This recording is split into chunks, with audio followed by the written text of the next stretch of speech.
TG Tutorials. I'm reliable. Hey guys, it's Matt here, and today I'm bringing you another episode of TG Tutorials. In this episode, I'm going to teach you how to record Super Nintendo Classic footage with a Roxio Game Capture HD Pro. So, let's show you what you need. The first thing you'll need is your Roxio Game Capture HD Pro. Make sure to get these in box so you can be sure to get your CD so you can actually install the software onto your computer.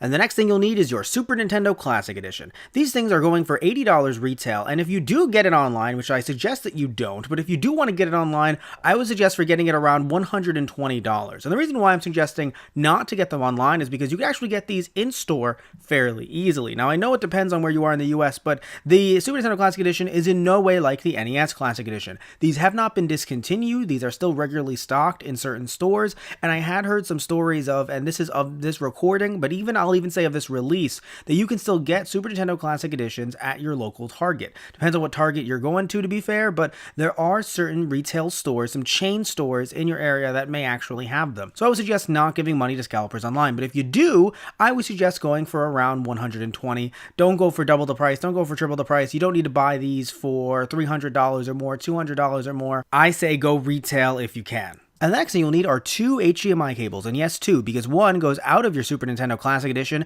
into your Roxio Game Capture HD Pro, and then the other one goes out of the HD Pro into your television. That's right, that's how that works. Thankfully, this TG Tutorials episode isn't so doom and gloom because you can actually get Super Nintendo Classics in stores right now. And it's true, you really can. Nintendo's actually stocking them up more than they did the NES Classic Edition, which you can get in 2018, but I understand if some of you guys feel a little bit more doom and gloom because of how hard it is to get one right now. But back to the SNES Classic Edition. So, I showed you guys what you need, now let's show you how to do it. So after you put the disc into your computer and install the program, be sure to click on this icon right here to start it up. And then you'll notice this screen pops up, which essentially works as a loading screen.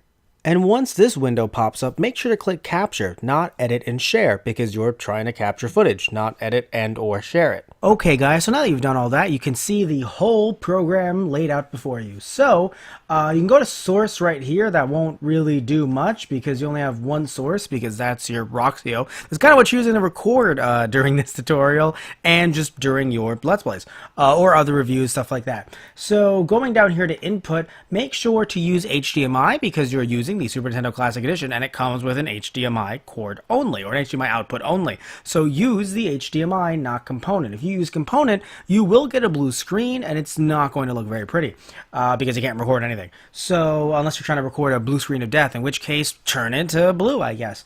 You can go to M2TS, but it's not, you can't change that either. So that's not really going to matter much. I would say, though, is that if you, for some reason, if your video editing software of choice cannot use that file, then use some kind of converting software to convert it. Mine does, however, so I just leave it as is. You can go to set capture length. I don't use this either. If you want to use it either to police yourself or something like that, or you worry that when the footage is compiling at the end, your computer might fudge up somewhere, you can totally set it to 15 minutes or 30 minutes or something like that. I usually do my Let's Plays or reviews or anything like that from 30 minutes to an hour, and especially because I know I'm going to cut down footage anyway, so I don't see a reason to tell myself, oh, it can only be 15 minutes or it can only be 30 minutes. So personally, it doesn't mean much to me, but it might mean something to you, so you could easily click that right there and then just set the time yourself. Now going down here, the quality, that definitely matters when it comes to what your computer can handle. For me personally, it doesn't matter when I look at the actual frame rate or the pixels. I personally don't see a difference in quality if I move it maybe all the way down. But from where I am right now, it doesn't really change much to me if I keep it there or move it all the way to the right-hand side.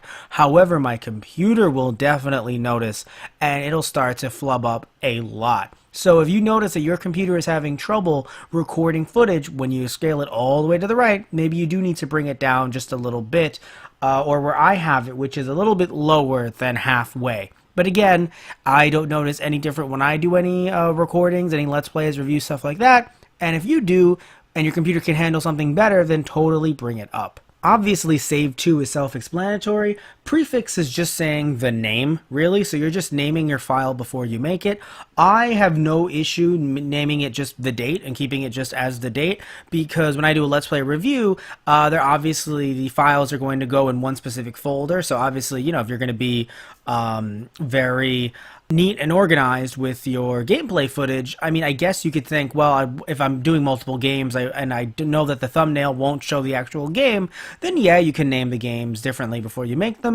Personally, though, when I do a Let's Play, let's say, or even just a review, it's usually just one game, other than my NES and Super NES Classic reviews. They're just one game.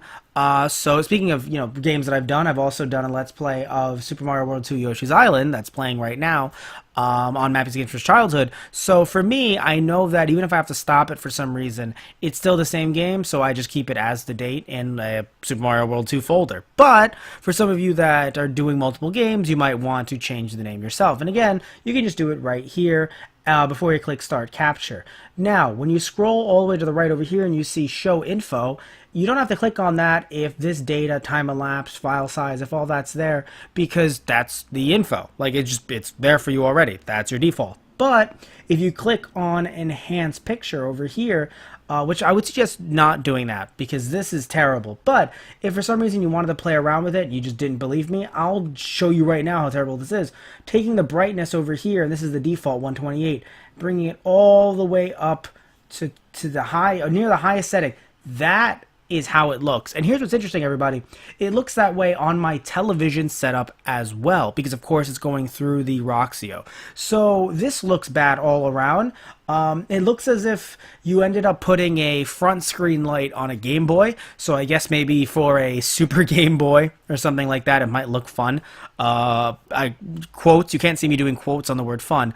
But here, this looks disgusting. You would want it to be a backlight, obviously, if you're trying to edit the light if you think it's a little bit too dark. So I would suggest doing any of these: brightness, hue, contrast, saturation, doing that in your video editor of choice. Whatever it may be, just do it there, because I'm just not a fan.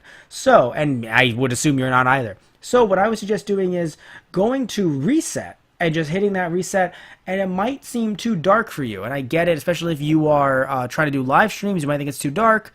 And if you're doing a live stream, yeah, maybe you would use the internal brightness. But personally, if you're not doing a live stream, I just think you should just use your video editing software, whatever that might be, and you can just do it there, rather than using this very bad these internal settings. So go back to Show Info for a second. So you can see time elapsed when you're recording, the file size created, the record time left, and the space left on drive. Personally, I don't see why I need record time left. I don't think it's always super accurate. However, what's obviously super accurate is space left on drive. And if you notice, from my recordings, I've noticed that when I record something, usually about 20 minutes can be about a gig. So I noticed that, hey, I would like to know how much space is left, because if I'm recording for 20 minutes, that can be a little troublesome, a little end of the world stuff going on there. Also, you could go to live stream right over here, but when you click it, you're going to realize that it's worthless. If any of you don't know, Justin.tv does not exist anymore.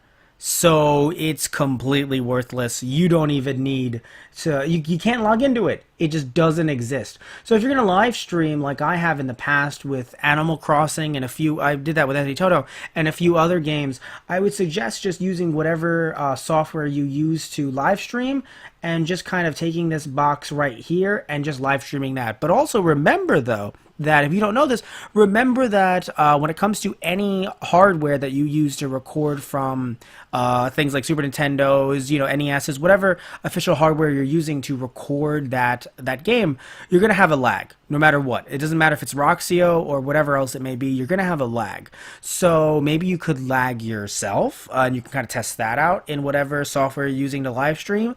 I don't have any experience in that personally, but I do know that you're going to have a lag, and that's happened to me before. It's happened to Anthony before. So I would suggest knowing that and going into that. If you're going to use official hardware, official games, you're going to have lag. Doesn't matter what it is.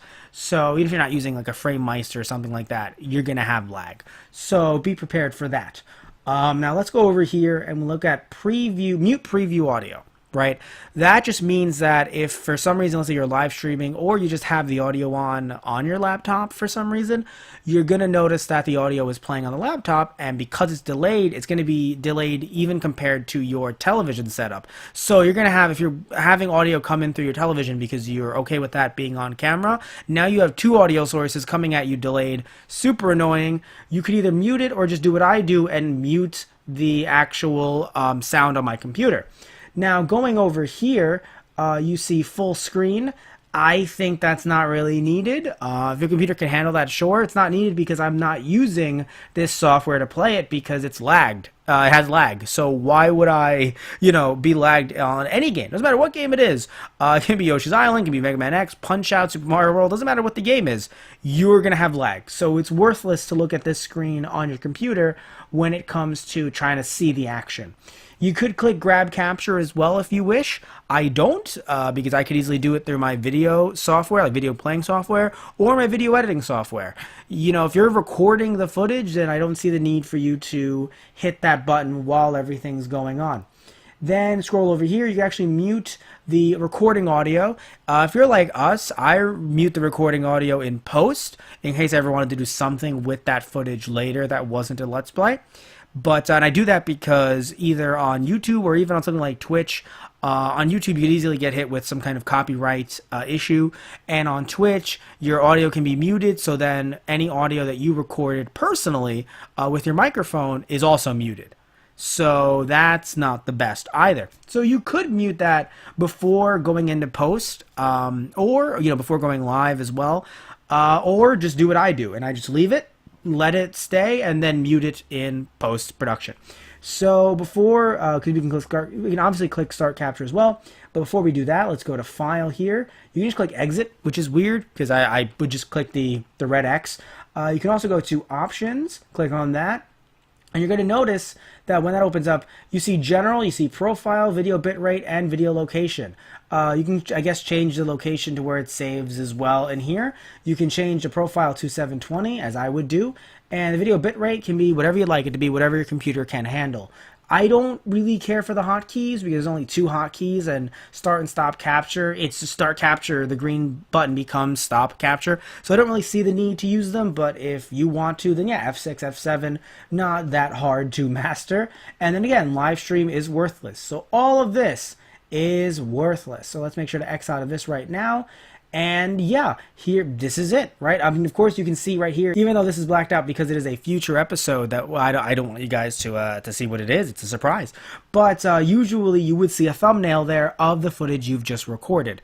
And you can easily make sure to right-click, and you can actually end up removing that footage or that thumbnail without actually deleting the footage. So that's a good thing too, because what might end up happening is, it's happened to me before, even if the clips are small, the queue can get filled up way too much, and if it does, then it can cause some issues with recording new files, even if you have the space on your computer.